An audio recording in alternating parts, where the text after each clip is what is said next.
She woke in a stranger's bed, the wrong hotel room, her diamond heels still on. The door beeped, unlocking. A tall black man stepped inside, eyes widening when he saw her sprawled across his sheets. Before we dive in, make sure to hit subscribe, tap like and share this video. The more voices we reach, the louder these stories become. The digital clock's red digits burned 3:17 a.m. into the dark as Vivienne Carter jerked awake, breath snagging in her throat, heels still on, blazer folded like a collapsed flag over her stomach.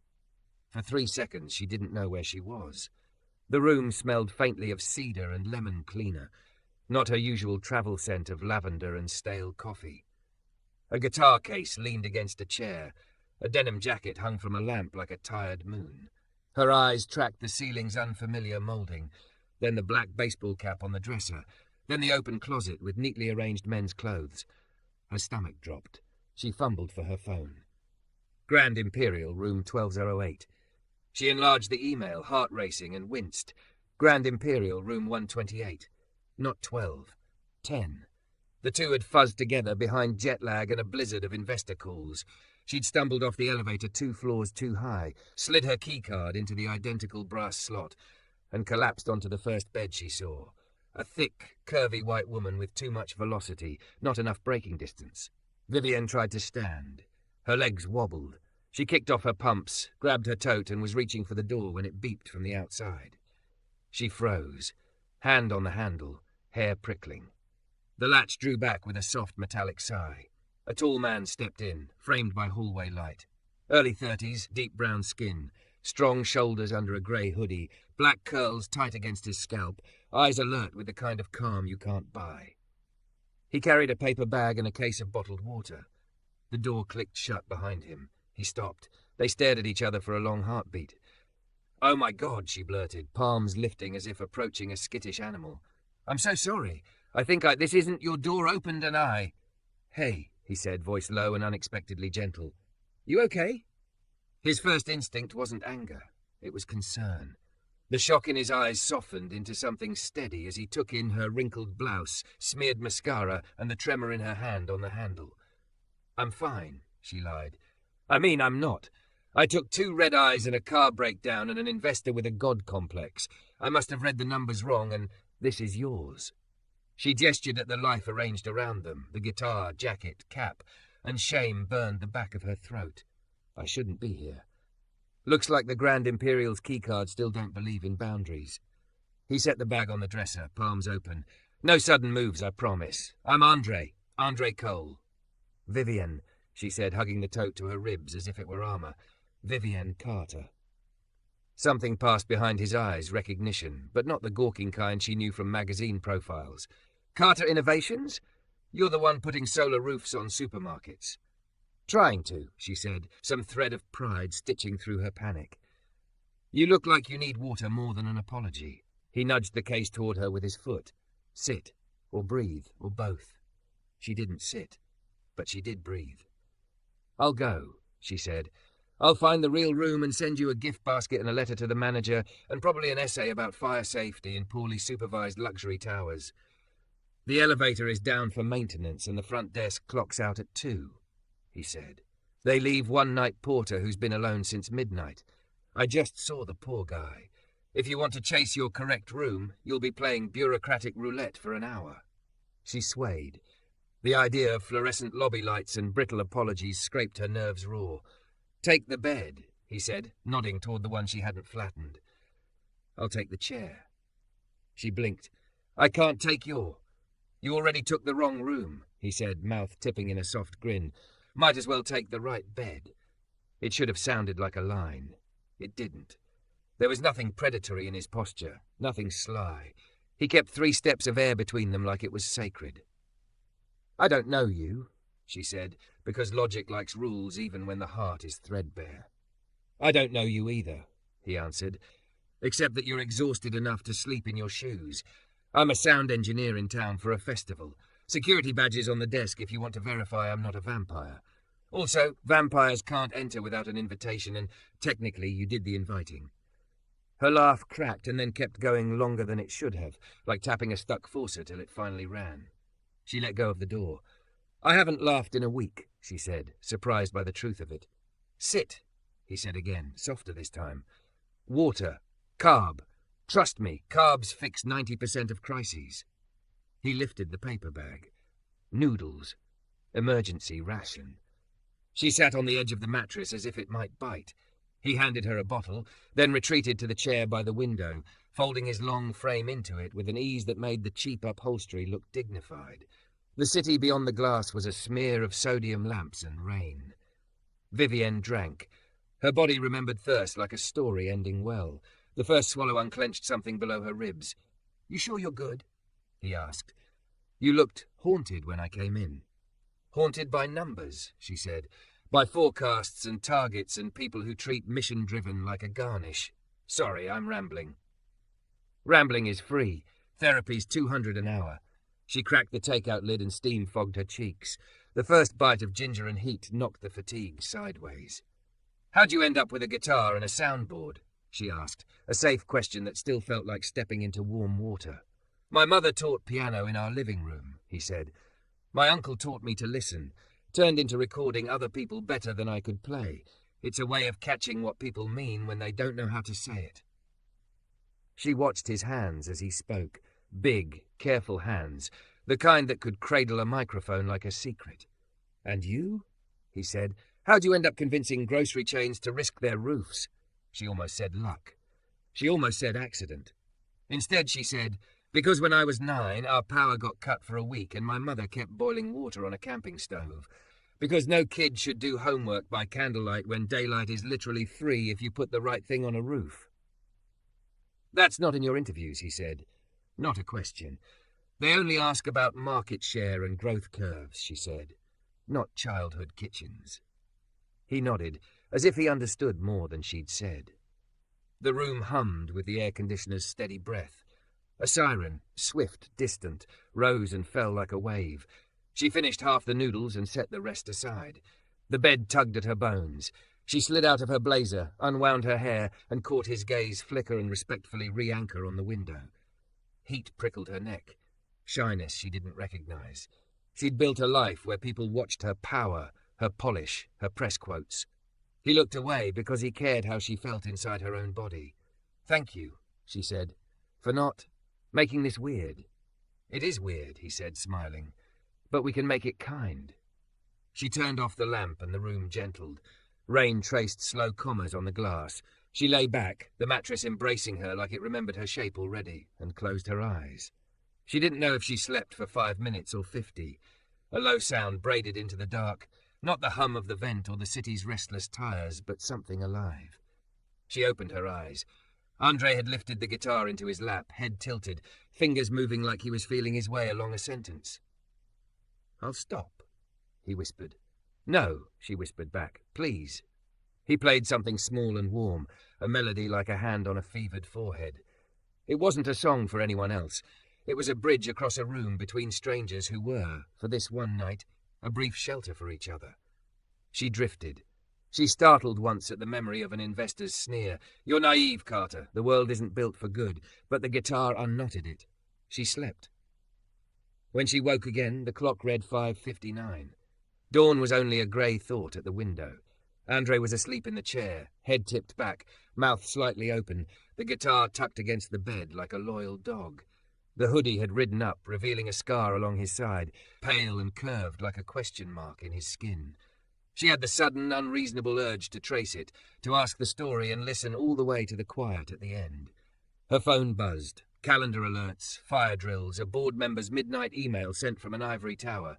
She silenced it. She watched him instead. Gratitude swelled, fierce and unexpected, crowding her chest until breathing felt like prayer. At 6:02, as if summoned by mercy, the lobby would open. She could slip out with an apology and a thank you and a promise to send noodles for life. She could return to her meticulously scheduled day, wearing her competence like a shield. No one would ever know she'd been saved by a stranger's soft hands and softer music. Andre stirred. His eyes found hers, hazy with sleep and then clear, like dawn catching on water. "Morning," he said, voice rough and kind. "Morning," she answered, and surprise tugged at her because the word felt new, unchoreographed. "Did you rest?" he asked. For the first time in a week. He nodded, satisfied like a craftsman admiring a mended chair. "We can get your real room sorted now," he said, rising, and the chair exhaled in relief. She swung her legs to the floor, the carpet cool under her feet. The world of targets and talking points waited behind the door, full of elevators and polished lies. She could step into it like nothing had shifted.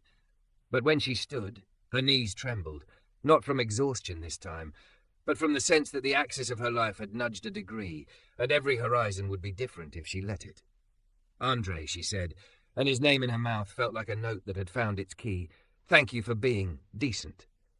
"Decent is underrated," he said. "So is sleep." She slipped into her blazer, gathered her tote, and hesitated. She wasn't the sort of woman who hesitated. Deals didn't wait for feelings. But she had the clarity of someone who'd seen a candle lit in a blackout and realized how dark it had been. "Would you?" she began, then almost aborted the sentence. His eyebrows lifted, open. "Would you let me buy you breakfast once I find the right room? Not because I owe you, because I want to hear the rest of that melody in daylight." He looked at her for a long, still moment, some internal needle settling. "Yeah," he said finally, the word warm. "I'd like that." He glanced at the guitar. Daylight does different things to a song. They stepped into the hallway, the carpet dull with the footprints of night. Somewhere below, a bell dinged. Somewhere outside, a city shook the sleep from its shoulders. Vivienne checked the number beside the door, 1208, and then with a rueful grin, pressed the elevator button for 10. The doors slid open like a promise she wasn't sure how to keep yet, only that she wanted to. They didn't speak as the car descended. The silence wasn't empty. It was a small, sturdy bridge that might hold more weight than either of them expected. When the doors parted on the lobby's gleam, she felt the tilt again, that quiet shift inside her chest, and stepped forward into it. The lobby had that practiced smile of marble and glass, but the night porter's eyes were the colour of oversteeped tea. "I'm really sorry, Miss Carter," he said, tapping and re-tapping at his terminal. "A batch of keycards double-encoded. We comp your correct room and upgrade breakfast." "It happens," Vivienne said, surprising herself. She glanced at Andre, who hovered a polite step back, hands in his hoodie pocket, letting her steer. In the glow of the chandelier, the grey of his sweatshirt read like soft armour. She realised she felt steadier with him standing there, as if some ballast had slipped into her day. Her new keycard blinked green. Room 128 was a mirror of the mistake, minus the evidence of a life in progress. No guitar, no denim, just the neat emptiness of business travel. When she turned, Andre was at the threshold, not crossing it, his shoulder against the doorframe like a comma, offering breath. "Breakfast?" she asked, still standing, still deciding to be the kind of person who followed through. "Let me change," he said. 20 minutes? "Make it 15, she said, smiling, and he lifted a hand in mock surrender before disappearing down the hall. She rinsed her face, swapped the rumpled blouse for a clean one, traded mascara smudges for a swift, competent line. In the mirror, the formidable CEO reassembled herself. Pearls, posture, the calibrated confidence of someone whose calendar had teeth. But something softer glowed underneath, a filament she didn't want to snuff out. They met at the elevators like a secret they'd both agreed to keep. Outside, the rain had spent itself. The city was washed and awake, steam lifting from manhole covers. They walked to a diner that wore its chrome like a medal. A server with a beehive poured coffee without asking and called them honey. "What's on deck for you?" Andre asked over the rim of his mug. "Site visits, 2 investor meetings, 1 panel where I say resilience and scalability, and pray someone hears people under it," she said. "And you?" "Load in at the amphitheatre. Then Soundcheck for the gospel choir at noon. Hip-hop set at 3, headliner at 9. If everything works, nobody notices me. If something breaks, everyone does." "Unsung hero," she said. "Unsung is kind of the gig," he said, then shrugged. "I like catching the moment when a room breathes together. It's church minus the doctrine." He ordered pancakes with berries. She chose eggs and avocado because a lifetime of boardrooms had trained her to eat clean even when she wanted sugar. The plates arrived shining and ordinary. He slid the syrup toward her in a gesture that felt like trust. "How'd you get that scar?" she asked, before she could decide to defer the curiosity. It felt too intimate and exactly honest. He stilled, hand on the coffee cup handle, then smiled, not flinching, not offended. "Kitchen accident," he said. 14 summer job, grease flare. I learned quick what not to touch. The first grown-up lesson I could point to on my body. "I have one," she said, surprising herself again. She tapped her wrist. A thin, pale line hid under the watch strap. "Warehouse install, first year. Panel slipped. I caught it wrong, bled like a martyr, signed the contract anyway." She laughed without humour. "I came home to a studio apartment and couldn't lift a kettle for a week. My mother cried on the phone and told me to quit. I told her my name would be on rooftops one day. She said, 'Put it on your heart first.'" Andre tilted his head. "Did you?" She looked down at her fork. Some days. She thought of the investor who'd told her to lean into fear marketing. What if your fridge fails? And the way she'd smiled like she hadn't wanted to throw up. Not enough. He cut his pancakes with an attention bordering on reverent, as if the berries had something to say about purpose. "You know you're allowed to measure success by the rooms that exhale because of you, not just the graphs that point up. Tell that to my board," she said. "Boards are just people who forgot they started as bones," he said lightly. "They can remember." A text vibrated her phone across the table. "Board prep in 20? Need you in the pre-brief." She silenced it. The act felt indecent and right. "You don't have to answer," he asked. "I answer everything," she said, meaning maybe not this morning. He laced his fingers around his mug and studied her with those steady eyes. "I meant what I said about sleep, also about decent. You look like someone who keeps herself together so long she forgets she's allowed to come apart." "I don't come apart," she said, reflex crisp. Then softer. "I leak. In airport bathrooms, when the hand dryer's loud." He laughed. "If the hand dryer could talk." "It would file an HR complaint," she said, and they both laughed long enough that the server drifted by to top off their coffee like punctuation. When they stepped back onto the sidewalk, the morning had found its brightness. Delivery trucks exhaled. A cyclist smiled with her entire face. Vivienne felt the city tilt into possibility. "Come to Soundcheck," Andre said. "If you have time. You can hear the song in daylight like you asked." She considered her schedule, calculated what could slip and what absolutely couldn't, considered the way the diner's chrome had reflected a woman who looked a whisper closer to human. 15 minutes, she said. An hour if the head of the panel forgets her notes. The amphitheatre sat along the river like a grin. Cables coiled, scaffolding gleamed, and people with clipboards spoke in the shorthand of competence. Andre's body changed as he walked onto the stage. He belonged to the space the way carpenters belong to a frame. He touched each mic, called for pink noise, nodded to the monitor tech. The choir filtered in, yawning and radiant, and when their first chord rose, the air itself thickened into gold. Vivienne stood off stage and watched him do what he'd described, catch what people meant. He lifted a palm, curled one finger for more, flattened another for less. Translating longing into decibels. It wasn't showy, it was devotion. Her phone buzzed again. "Investor, where are you?" The wind off the river lifted her hair. The sopranos found a harmony that felt like a clean sheet stretched over a bed. She texted back, "On my way." Andre glanced over at her as if some frequency carried the shape of her attention. He smoothed the fader he'd been riding and walked down the steps. "Go be formidable," he said. "Promise me you'll eat at least one carb that isn't aspirational." "I already had a pancake half," she said. That was hope. "You need the whole thing." She smiled. "Will you still be here tonight?" "Until the last coil is rolled," he said. "But I'm off at 8 for 20 minutes if you want to hear a full daylight song do a moonlight impression." "Text me where to meet you," she said, and then because the courage from the elevator hadn't quite left, "I'm glad my mistake knocked on your door." He looked at her with a warmth that didn't ask for anything, and still offered it. "Me too." The investor meeting occupied a glass box with views designed to distract you from your insides. Vivienne did the dance, spoke about margins and maintenance, turned objections into opportunities, refused to cut the union installers just to please a spreadsheet. She recognized every move like steps she'd memorized years ago. Halfway through, she felt the choir's cord lift under her words like scaffolding. "You're proposing fixed-cost contracts in a variable market," the man across from her said, pink scalp gleaming. "Risky." "I'm proposing trust," she said. "Risky only if you don't believe people keep their roofs longer than they keep their CEOs." A pause. A recalibration. She didn't know if it won her money, but it won her the quiet satisfaction of saying the things she believed.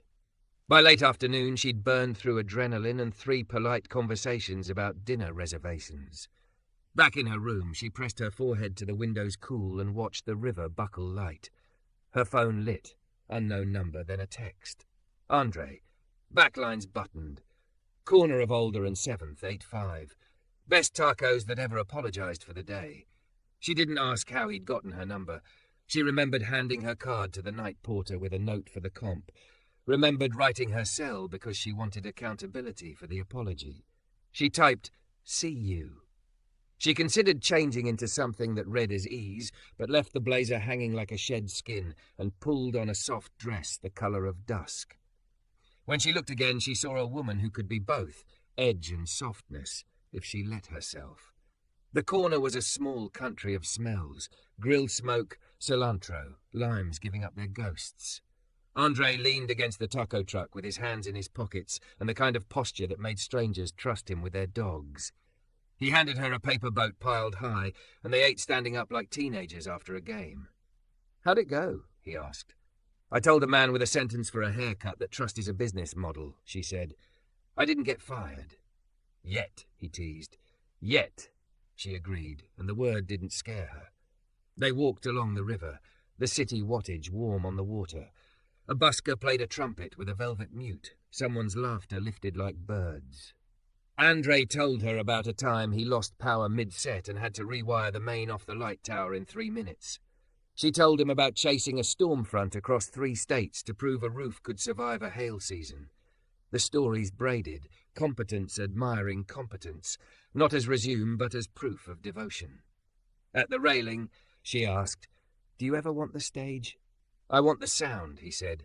"The stage is a surface. The sound is what it stands on." "I've been on a stage for years," she said, eyes on the dark line where the river met the night. "I'm not always sure what stands under it." He didn't fill the silence. He let it hold. When the headliner's light swung up the sky, mapping giant moving constellations across clouds, she felt that subtle tilt again, the axis shifting 1 clean degree. She wasn't naive enough to trust the drama of a day. Empires weren't undone by tacos and a morning melody. But she sensed something building she didn't want to call fate and didn't dare call strategy. "Tomorrow," Andre said, "there's a pop-up choir behind the museum at 9. They let anyone sing. No mics, just people. You should come. Your board won't know." "My board knows everything," she said. "Maybe it knows your schedule," he said. "Maybe it doesn't know your voice." Her laugh was soft and startled, like discovering a room in a house she owned and never walked into. "What if I don't have one?" "Everyone has one," he said. "Some of us just forget where we put it." Vivienne didn't tell her assistant about the pop-up choir. She didn't block the time in her calendar or send a single email excuse. She simply walked out of the hotel in a navy trench, heels traded for flats, hair tucked behind her ears like a secret. Portland's morning air was brisk, a clean bite that reminded her lungs they could do more than fill boardrooms. Behind the museum, a courtyard bloomed with sound.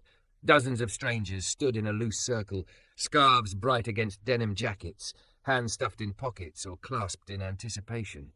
A woman with silver hair raised her arms and the chatter hushed. She hummed a note.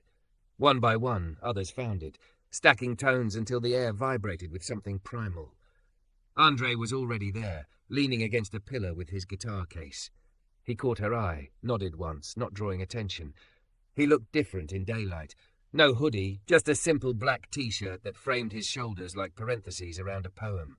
He seemed content to be part of the crowd, not above it. "You came," he said softly when she slipped beside him. "You dared me," she replied. The conductor clapped a rhythm, and the circle began to sing. Not polished, not professional, raw, human, voices wobbling into harmony, then steadying like a boat finding balance. Lyrics simple enough for everyone to carry. "Hold on, we'll get through. Hold on, I'll stand with you." Vivienne had no intention of singing, but the sound pressed against her ribs until her lips parted. A thin thread of voice slipped out, shaky at first, then stronger. She felt ridiculous and alive all at once. Andre glanced at her, his smile small but lit like dawn. When the song ended, applause was laughter and breath. Vivienne wiped at her cheek, startled to find tears. "Side effect," Andre said. "Happens when your voice sneaks past your guard." She exhaled. "I forgot what it felt like to not be perfect." "Perfection's just a way of avoiding honesty," he said. They wandered afterward, cups of coffee warming their hands. The city seemed different after the choir, edges softened. They stopped at a mural. Fists, flowers, rooftops painted in brilliant defiance. A caption read, "Homes, not condos." "That's the housing fight I told you about," Andre said.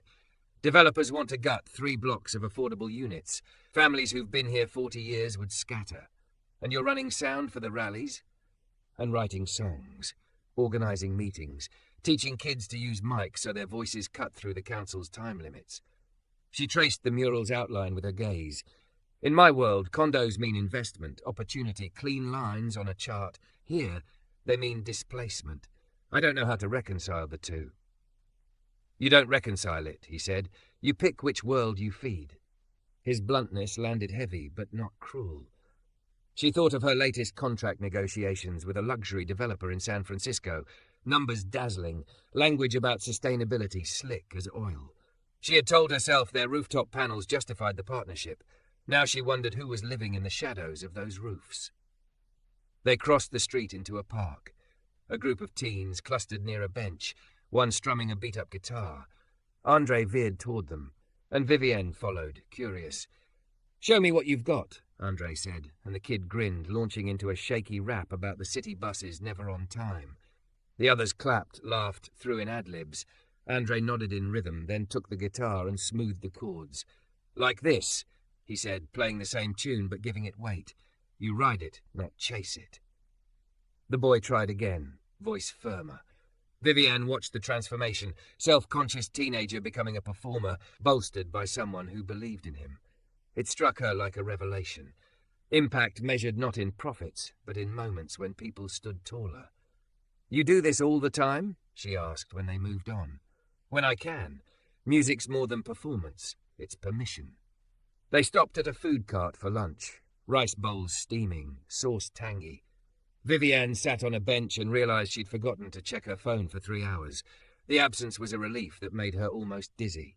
"What if I wanted both?" she asked. "What if I wanted my company to keep thriving and to work with communities like this? Could that exist?" Andre leaned back, studying her. "Depends. Do you want to amplify them or manage them? Because communities don't need saviors. They need allies who know when to shut up." Her pride bristled, but she forced herself to hear the truth. "I've spent years being the one in charge. I don't know if I know how to shut up." "Then maybe start with listening." They walked again, slower now. The sun dipped behind clouds, light diffused like memory. She found herself telling him about her childhood. The cramped house, the long hours her parents worked, the shame she'd felt about never having enough, about the way she'd chased wealth and power as proof she'd outrun poverty. Andre didn't interrupt. When she finished, he said simply, "You built armor. It worked, but sometimes armor keeps the good out too." They reached the Riverwalk. A violinist played near the rail, bow dancing. Couples strolled, children tugged at kites. Vivienne felt her chest loosen, as if some old knot had given way. "You make it sound so simple," she said. "It's not," he admitted. "But complicated doesn't mean impossible. You just choose where you want your weight to rest." She turned to face him, fully, pulse stumbling.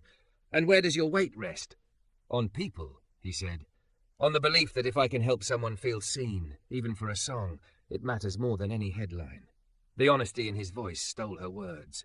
For years she'd spoken in metrics and strategy, measuring success by charts. Here was a man measuring by heartbeat, and suddenly she wanted his scale more than her own. Her phone buzzed at last, insistent. A reminder. Dinner with investors at the Galleria, 6 p.m. She looked at it, then at Andre, the curve of his smile waiting without demand. "I should go," she said, though it tasted wrong. "Go be who they expect," he said gently. "Just don't forget you sang this morning." The words followed her like a refrain. Dinner was crystal and conversation sharpened to points.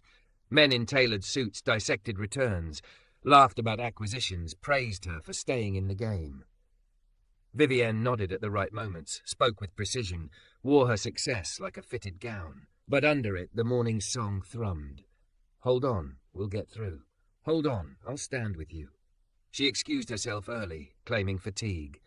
Back in her hotel room, she unzipped her dress and let it fall, staring at herself in the mirror, thick, curvy, powerful, and suddenly fragile. She thought of Andre's scar, the boy with the bus wrap, the mural fists rising, and she thought of her board, her contracts, her polished cage.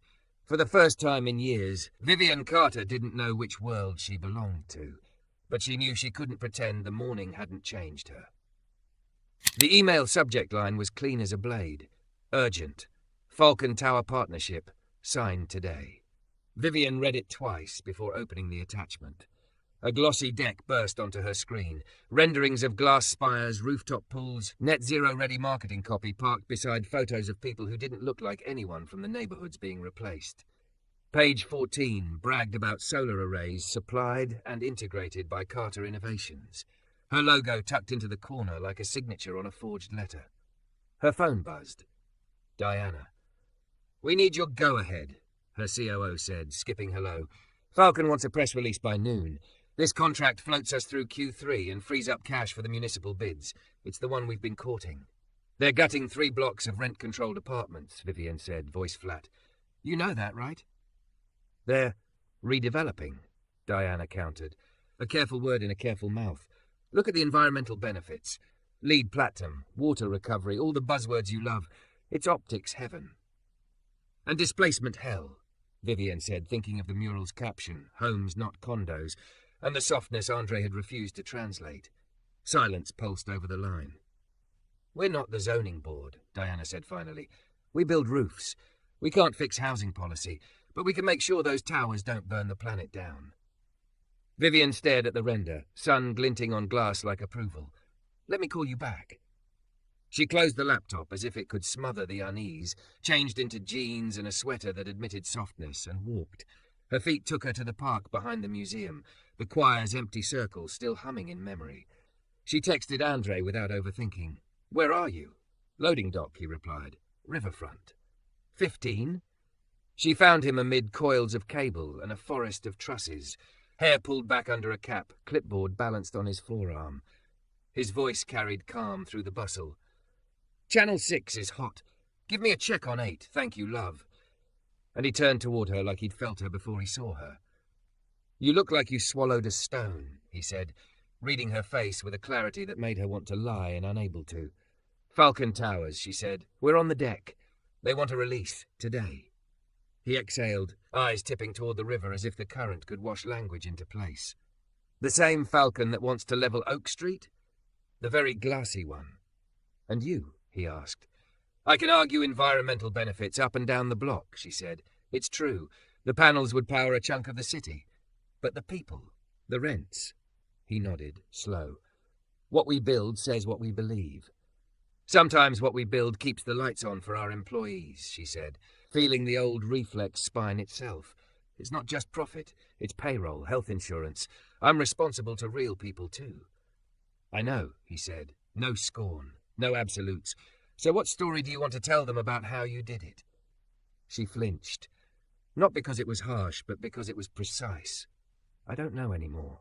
He touched the edge of his clipboard to her sleeve, a small anchoring pressure. Rosa's hosting a listening session tonight. The tenants from Oak and 6th. Come, no press, just people. Listen before you decide. My COO wants copy on her desk in 3 hours, she said. Then tell her you need 4, he said, and the corner of his mouth lifted. Trust me, the world won't end if a press release is late. Her mouth knew 100 reasons to say no. Her feet said yes. Text me the address. That afternoon she did the glass box dance again, but the words felt like pebbles in her mouth. She quoted numbers and felt the choir under them. She praised resilience and tasted eviction. Diana's messages stacked like bricks. Need confirmation. PR is waiting. We can soften language if you're squeamish. At 6:30 she walked into a church basement that smelled of coffee and dust and something baked earlier. Fold-out chairs made loose rows. Posters leaned against walls. We live here, don't price us out. People kept arriving, not angry as much as tired. A woman with a toddler bumped Vivienne's hip with a stroller and muttered, Sorry, love. and Vivienne's throat hurt. Andre was there in the back, not leading, just present. When he caught her eye, he didn't wave her over. He let her choose where to sit. She picked a chair near the side wall, the kind of place she'd once have scoffed at as timid. It felt right now, observing without claiming space. Rosa stood, voice steady. "We're going to share, and then we're going to list asks," she said. "What we need from council, from the developer, from the landlords. If you're new here." Her glance skimmed Vivienne and didn't linger. "Welcome. If you're press, please leave." Stories spilled. A bus driver whose mother had hung curtains in their apartment 30 years ago. A nurse who worked nights and couldn't afford to live within 5 bus stops of the hospital. A kid who loved his school librarian and didn't want a new school. Not one used the word optics. Not one said net zero ready. They said rent and home and neighbours who brought soup when you got sick. They said the names of trees cut down last week. Vivienne sat very still, as if movement might break something delicate and true. Her phone buzzed. Diana again. A text from an investor with a champagne emoji. Then her mother, a heart and a photo of her father holding a bowl of pozole. She tucked the phone back into her bag like contraband. When the stories slowed, Rosa wrote on a whiteboard. Demands. No net loss of affordable units. Right of return for tenants. Rent caps tied to income. Community-owned solar on the remaining rooftops. Proceeds to a housing fund. Vivienne felt her brain, long trained to hunt for leverage, straighten with purpose. This wasn't binary. It was a ledger of values. It required craft. During a break, she drifted to the coffee urn. Andre joined her, setting down a tray of paper cups like offerings. "How are you doing?" He asked. "Rearranged," she said. "That's a good word." She hesitated. "If I pull out, Falcon signs with another installer. Panels go up anyway. We lose money, we lose leverage, and nothing changes for these people." "And if you stay?" he asked. "I could demand conditions," she said slowly, the pieces turning. "No deal unless there's a binding right of return, plus guaranteed affordable units, plus a community energy dividend. We tie our labour to their justice. If they balk, we walk and tell the story loud." "Use your access like a crowbar," he said, something like pride in it. "My board will accuse me of turning activism into procurement." "Maybe," he said. "Maybe you'll show them procurement has always been activism. It just often chooses the powerful as its beneficiary." Rosa approached, eyebrow lifting in polite question. Vivienne straightened, suddenly shy. "Hi, We know who you are," Rosa said, not unkind. "You from TV." Vivienne fought the urge to apologize for existing. "I'm considering not signing Falcon," she said carefully. "Or signing only if they meet what you're asking. I don't want to hijack anything. I want to align." Rosa studied her. It wasn't a boardroom gaze. It was a weighing like you'd weigh fruit in your hand. "You gonna vanish when the heat turns up?" she asked. "No," Vivienne said. The word surprised her with how ready it was. "I can't promise I won't get it wrong, but I can promise I won't ghost. You'll have my number. You'll have my face." Rosa's mouth twitched. "We don't need faces," she said. "We need follow-through." She nodded at the whiteboard. "You can get them to say yes to this?" "I can get the conversation into a room that listens to money," Vivienne said, "and I can say no in a way that costs them." Rosa held her gaze another beat, then stuck out her hand. Then welcome to the mess. The meeting resumed. They mapped next steps. They assigned phone trees. No one clapped for Vivienne. No one asked for a selfie. It steadied her more than any ovation. After, the room thinned to the slow goodbye of folding chairs. Vivienne lingered, while Andre coiled a cable, his hands sure even with the lowly things. She moved to help, felt foolish, did it anyway. He showed her the wrist flick that makes the coil lie flat. "You chose a path," he said. "I chose an attempt," she corrected, "because arrogance wears hope like a mask." "We'll see if it holds," he nodded. Attempts built everything worth keeping. They stepped into the night. The street was damp, neon smearing the asphalt in candy colours. Vivienne inhaled the metallic tang of rain and city in coffee breath. Andre walked beside her without touching, and the space between them filled with the day's new gravity. "Back when I started," she said, "I promised myself I'd put my name on roofs, because I didn't want a man to tell me whether I mattered. Tonight I realized I want my name to mean more than metal." "Metal's honest," he said. "It does what it's built to do. The trick is building it for the right people." She stopped under a street lamp. "I don't know how to want you and not make a mess," she said, and the honesty surprised her with its softness, like stepping barefoot onto moss.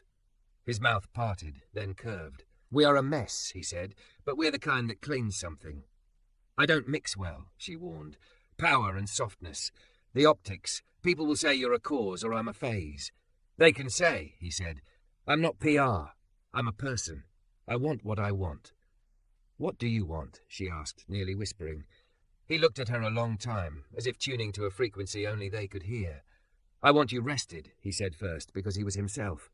"Then I want you honest. Then I want tacos and a bed we both chose, in that order or not. I want your voice in daylight. I want to watch you tell a billionaire no without flinching, and then hold your hand when your knees shake after." Her laugh was a bright, shocked thing. "You rehearse that?" "I keep rehearsals for stages," he said. "This is live." They stood in the soft buzz of the streetlight, the church's silhouette behind them, the river's low hush ahead. Vivienne reached for his wrist, fingers brushing the inside, where pulse lives. He stepped closer, no urgency in it, like the tide choosing shore. His hand cupped her jaw, warm and steady, and when their mouths met it wasn't fireworks. It was gratitude, slow and sure, like a room exhaling after holding its breath all day. She pulled back first, eyes stinging, not with sadness, but with the ache of arriving somewhere she hadn't known she was walking to. "I have to call Diana," she said. "If I'm going to set terms, if I'm going to say no." Andre nodded, releasing her, as if the space between them had been rehearsed too. "I'll walk you to the corner," he said. "Then I'll go home and sleep like someone told the truth in a room where it mattered." At the corner, she took out her phone. The glass reflected her face, thick, curvy, powerful, and lit with a fierceness that had nothing to do with victory. She dialed. When Diana answered, sharp with impatience, Vivienne spoke in a voice that made even her own bones listen. "We're not signing Falcon as is," she said. "Here are the conditions." Diana's silence stretched so long, Vivienne thought the call had dropped. Then her COO's voice came back clipped, surgical. "You've lost your mind. These conditions are poison pills. Falcon will laugh and walk." "Then let them," Vivienne said, her voice steady though her hand trembled. "We don't build roofs that displace families. We don't put our name on glass palaces unless they anchor the community that's already there." "You're tanking 8 figures because you grew a conscience at a church basement?" Diana snapped. "Do you think the board will back you? Do you think investors want morality more than returns?"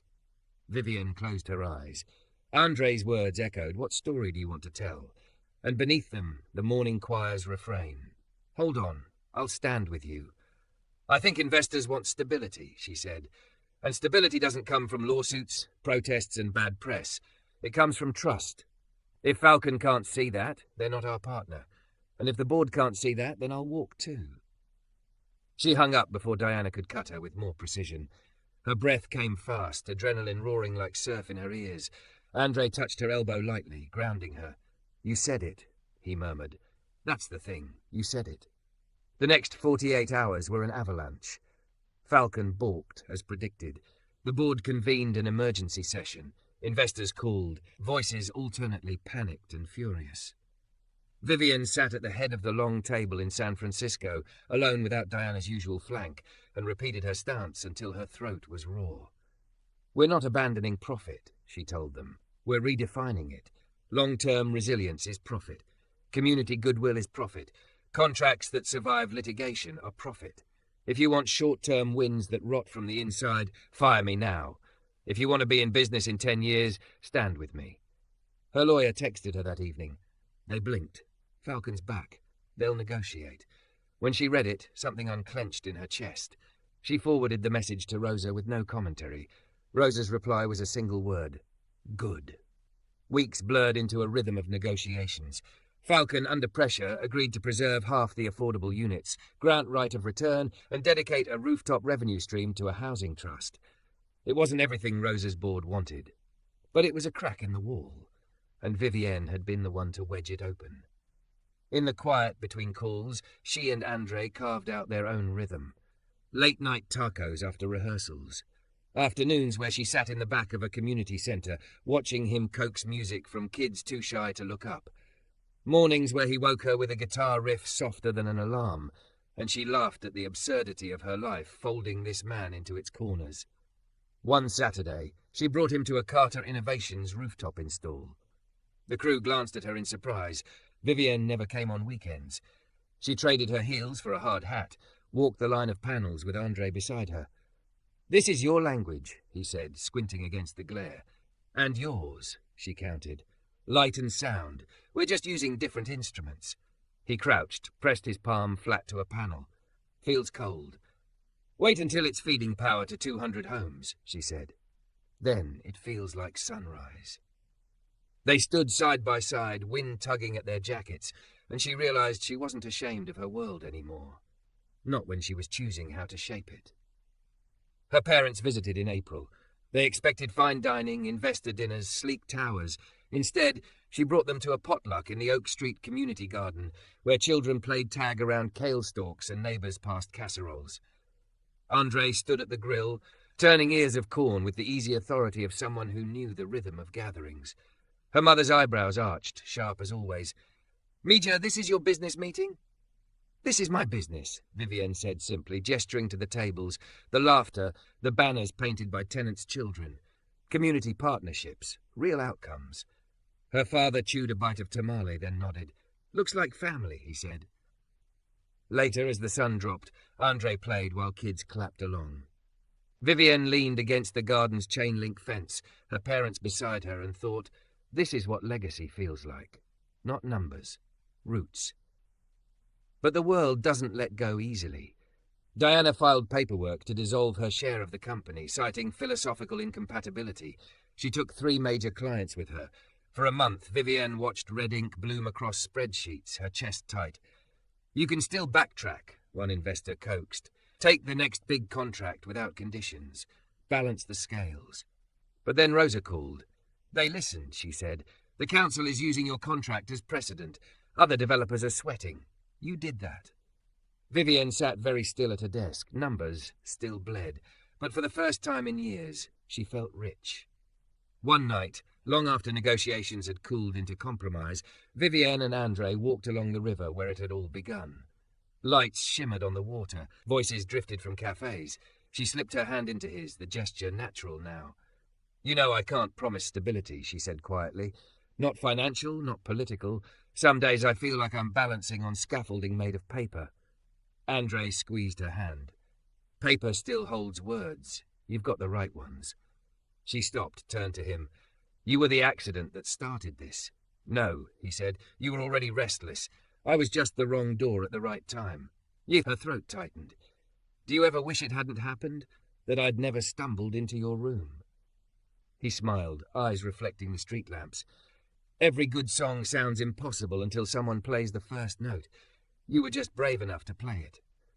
She leaned into him, the city humming around them. For the first time, she believed in a future not because she controlled it, but because she was choosing it. One roof, one song, one yes at a time. The choir's refrain rose in her memory. "Hold on, I'll stand with you." And she knew she finally understood what it meant.